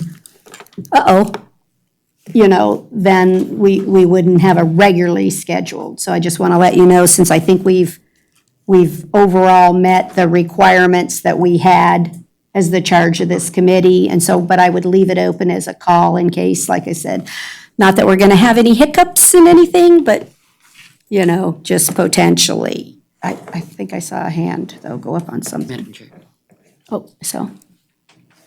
With all the open meeting laws, when is this going to be presented to the board? And do we know what date we're going to look to have this effective? It has to go to the Parks and Rec Commission, so do we make it in time for that next agenda, or do we have to wait till the next one? Do we have enough time to get it in? We just completed the agenda in the packet. I just sent it to Ben yesterday. We could probably Add it in. incorporate that in that.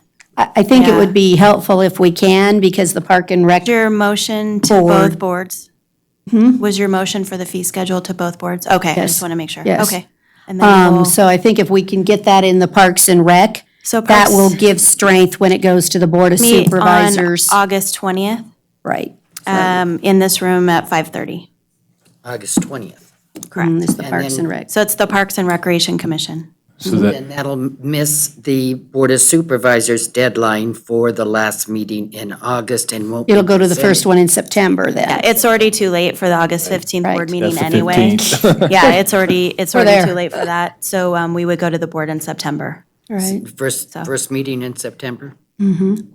assuming there's no issues at the Parks and Rec Commission. I don't want to make promises in advance of a meeting Right. that hasn't happened, so, Okay. yeah. Okay. Anybody? Mr. Tessie? Yeah, when could we reasonably start collecting money? When could we reasonably start collecting money? We are going to wait to see the answers on the design with the grant with Mr. Keller. That's kind of why I was trying to pin him down with a date. So again, I don't think we can promise, but it'll take us a little while to get all envelopes and put out notices for people to do sponsorships and things of that nature. So I think at the Park and Rec Commission and then at the board level, we can discuss the actual implementation date, because we need some of these other answers from our wonderful friend that's nodding at me. So I can't really, I'm with Jennifer on this, that I really don't want to promise something, because I think we need to have it open to the public. I don't want to start with the Tuesday through Friday nights and when we can have something truly open, then we'll work on that. So I'll let you know, that website that Ms. Budge discussed, we will post all the updates on that as it's going, so that everyone's informed. Else? Okay, then we're going to move to final public comment. Any members of the public who wish to address the task force can come forward and speak. And again, 3 minutes, and please, I put your name on the record. Thank you. Thank you, Madam Chair and this committee members. For the record, my name is Monica J. I'm a talk show host on 99.1 FM, and I deal with local issues. Recently, an unofficial transcript of my show from last week was sent to members of this task force. And I say unofficial because we do not provide transcripts of my show. This was not sent to me. This was not given to me in any form.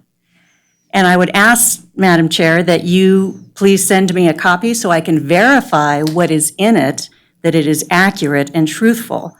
And I would also like to make the statement that anybody is welcome to call into my show and address concerns. That's what it's there for. I do have a number of concerns with the Carson Range. First off, starting with the aforementioned website that was given. You have a lot of confusion from people because your website currently has that it is open and that it is free to attend and it has the hours. If it is closed, then that should be updated that it is closed so people don't come down. And I would like to thank especially Aaron and the group for pointing out, I live in South Reno. The Carson Range is the only one that I like to go to because it is so close to my home. And to pay $10 for my husband and I, because I never go shooting alone, I always have someone with me, $20 to go to a Carson Range when I can go to Washoe for $18, which provides nice restrooms, vending machine for food and water. That is where I would prefer to go. So thank you for lowering their prices and looking into that. Also, I'm a president of a nonprofit, and when I see things going through your schedule determined by director, I have issues with that you have a lot of different personalities out there that get involved with things, and I would just set things in stone. Do not let the actions of one person go over another just because they are the director of an organization. It is open to the public. There needs to be something set in stone for if people come down and have group shooting, cleanups, anything like that. Also concerning hearing, if you have people that come out to the range, maybe they're deaf, maybe they're like me and they wear glasses. I do not wear shooting glasses. I bring my own protection. Any responsible shooter is. For Parks and Rec to provide shooters hearing protection really should not be involved, because now you take the responsibility of cleaning it, of storing it, of providing it. You would be much better off to have a safety shooter pamphlet that can be given to people by your volunteers and give them just a little pair of earbuds that you can buy in bulk for just pennies. Everything else, it's really getting beyond the means of something that we all want to enjoy. Right now, responsible shooters. Thank you so much. I'm so sorry I have to go to the 3 minutes and No, do that's equally, perfectly but fine. thank you for your good comments.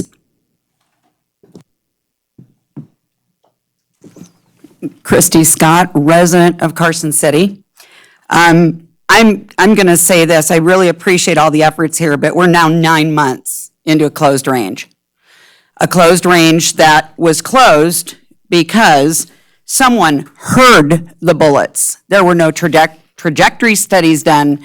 There were no ballistic studies done. Someone heard the bullets, heard 3 ricochets, heard 3 bullets, and then closed the range. It is ridiculous that it's still closed. My business has lost money, and all I've heard here today is not about how to open the range, but how to charge everybody for a range that is closed. That's very, very frustrating. When you can't answer the questions about the fact that we only use the range for an hour and a half to do CCW classes. Thank you, Carol. Why would I book for 4 hours? I would book for 3 hours sometimes because I don't know exactly when I'm going to get there. It depends upon whether or not the people that I'm training are quick to learn or whether they're slow to learn. I use the range maybe an hour and a half. If I'm going to pay $80 out of, let's say I only have 2 people that day, I charge $100 for veterans to do my class. So I'm going to pay you guys 50% of what I have to pay for 10 minimum shooters. You guys are killing my business. I'm a small business in Carson. The first weekend you guys closed the range, I lost over $2,000 in ammunition. Now you're going to talk about selling target stands and selling, and I'm sorry, maybe it's not target stands, but selling eye and ear protection and everything else when I fully stock my store with, I went into that 4,000 square foot store 2 miles from the range because it's my business. I'm right there, but you're going to take business away from me by providing ear protection, eye protection, target stands, 1x2s, all of which are in my store, and that's why I went there. You guys are not in the business of retail. I am. I'm still going to say this. There is nobody on this task force that owns a Carson City business that deals with this. Terry's business is in Lyon County, Bob's out of Reno. So there's nobody that does that, and there's no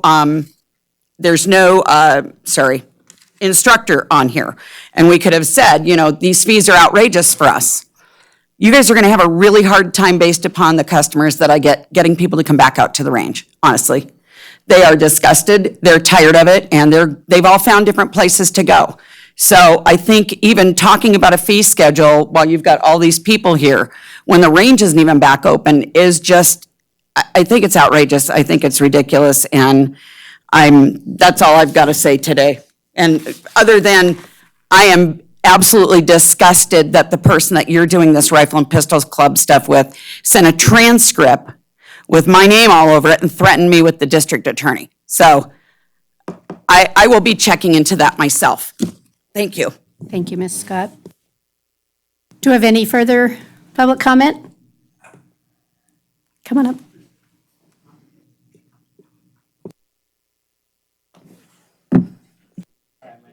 Sorry, it needs to be green because she'd left it on. So if you push the button and there you go, you're green.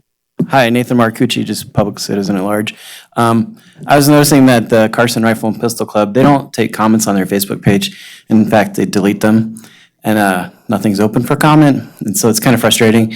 That's an entirely different point of view. It's actually extremely frustrating because, you know, I don't belong to it, and I don't feel that they always represent my views. But my question especially is, a couple Saturdays ago, they had an open shoot just for anybody in their club.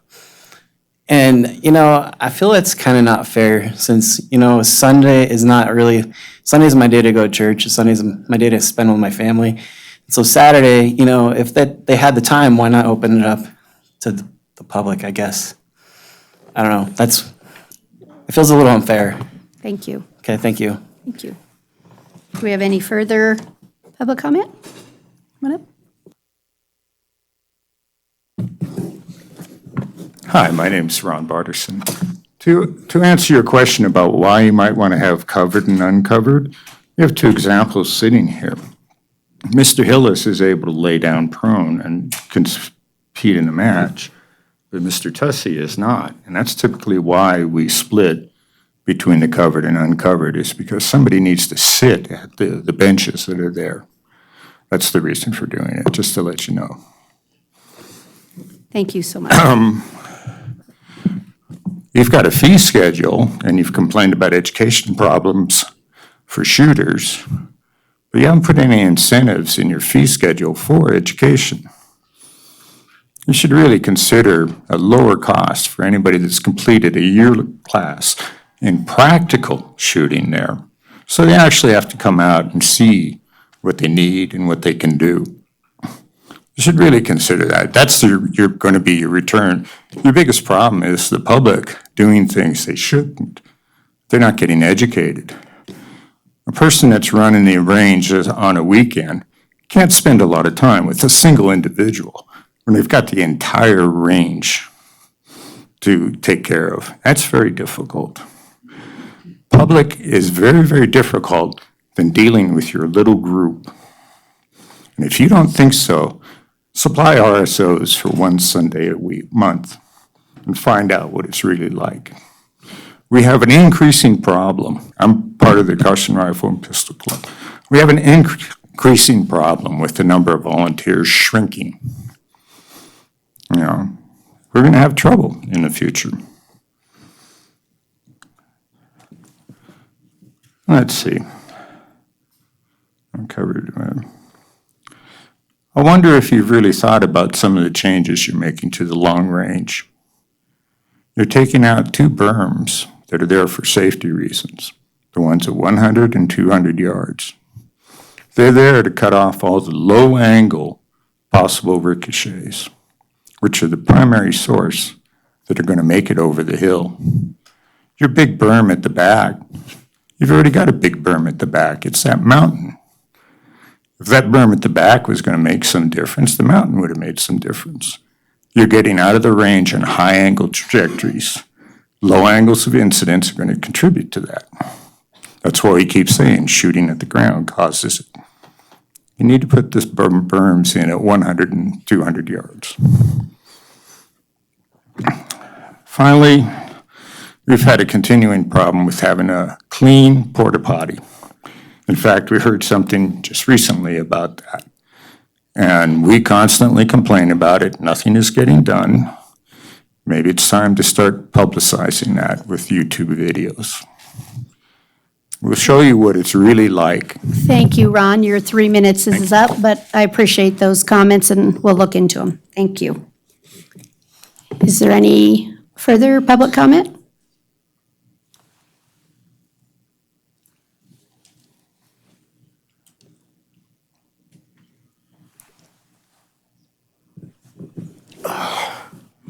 See, green light. You're green. I'm a Carson City resident. My name is David Morton. And I'm sitting here listening to all the concerns about funding and everything. But one revenue source that we had down, when I lived in California, I'm not a native resident of Nevada. I moved here in 2010. We had a range that we built down there in a town called Ridgecrest. And it was a very nice range. It's over 600 acres. We've got public range. We've got at least 5 private club ranges, all centered in one spot. A lot of that money that was volunteer, but there was also a big contribution from the Friends of the NRA. I'm hearing nothing about any type of submission for funding from the NRA or the Friends of the NRA. I know they do funding for city-type projects. They have a separate submission. So I'm confused on that because I know down in Ridgecrest, they were donated from the Friends of the NRA over $200,000 for range improvements. That's a big chunk of money. Other than that, just expressing my frustration over the hours and the lack of it being open for me because I'm not a part of any of the current clubs. Thank you. Thank you, Mr. Morton. We appreciate your comments, and just so that you know, we did apply for a grant with the NRA and got turned down. So not that we might not do more of them. Oh, sorry, do I need to fix that? We did receive, Madam Chair, Jennifer Budge, Parks and Recreation Director, we did receive funds from the NRA Foundation. From the foundation, right, so. That funded all the new signs that are out there right now. So we do look at that funding source. So just to let you know, if you have any other suggestions or anyone else, if someone were missing to ask for money, please don't hesitate to let us know. Okay, do we have any more public comment? Okay. All right, so we have no further public comment. Then if there's no objection, we're on item 8. We will adjourn. No, any objections? Okay, then we're adjourned, and thank you all very much.